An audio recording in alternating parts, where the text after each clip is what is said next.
सोडली ना. कशासाठी? तांदळासाठी. तांदूळच पाहिजे. सुकडी नका का? सुकडी सुकडी नका जाऊ. आता ती होती दुष्काळात सुकडी. मग तांदूळच पाहिजे होते. बाबांना फोन करायचा. आता बाबांची आमची आज परिचय झाला. त्याच्यामुळे असं करते का?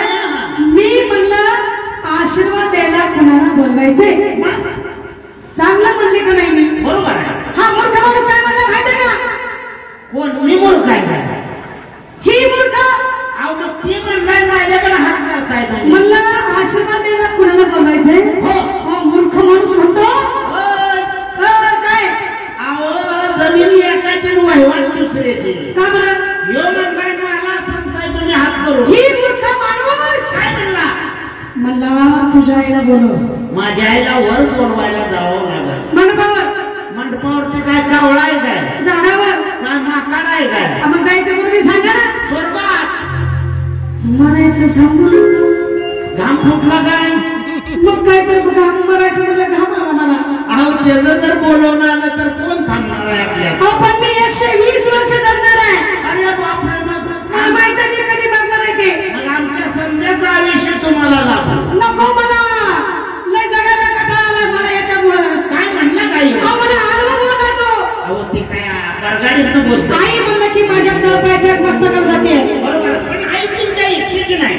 रसिक बांधवांची. यांची सुद्धा आहे. महिला मंडळाची. यांची तर आधीच. मास्तरची. यांची पहिलीच.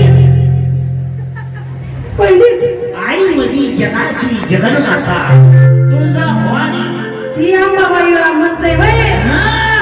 मला वाटलं माझं त्याचं भांडण झाल्यामुळे असं येडेवाणी करतोय. आणि आम्हाला वाटलं आम्ही दोघंच येणं आहे. मग काय आम्ही येणार का? आता आम्ही कसं म्हणायचं? तुम्ही आशाजत करे सारे आशाजत का? कोणतरी शहाणा असेल ना. नाही शहाणं आहे. हा मग. पण आज शहाण्याचं चालत नाही. आज तुमची महिला मंडळ जास्त आहे. हो त्याच्यामुळे आज माझी ताकद जास्त आहे. माझी पगारी झाली तर काही 1,500 लवकर आले तिला. अहो सरकारने सुद्धा आम्हाला लाडकी बहीण हे नाव दिलेलं आहे.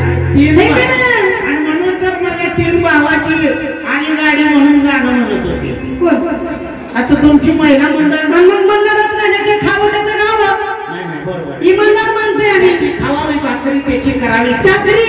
ज्याचे खावं मीठ त्याचं करावं नीट. हे की नाही? ज्याची खावी पोळी त्याचीच वाजवावी टाळी. तसं नाही आजकाल.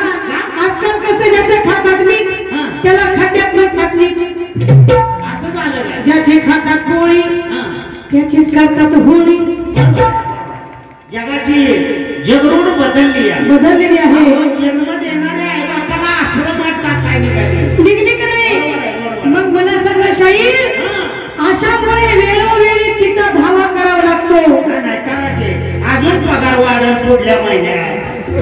आणि आम्ही धुणं भांडी घेऊन आपलं नदीला नाल्याला धुणं धुवायला जातो. तुम्ही आमचा पगार कोण घेतोय? तुम्हीच घेताय ना. अशाला आम्हाला उभं दाखवते ते. आम्ही नदीला गेलो का ह्याची इतकं रस्ते ते. महाराष्ट्राची कुलस्वामिनी. माडीवर 7 माड्या.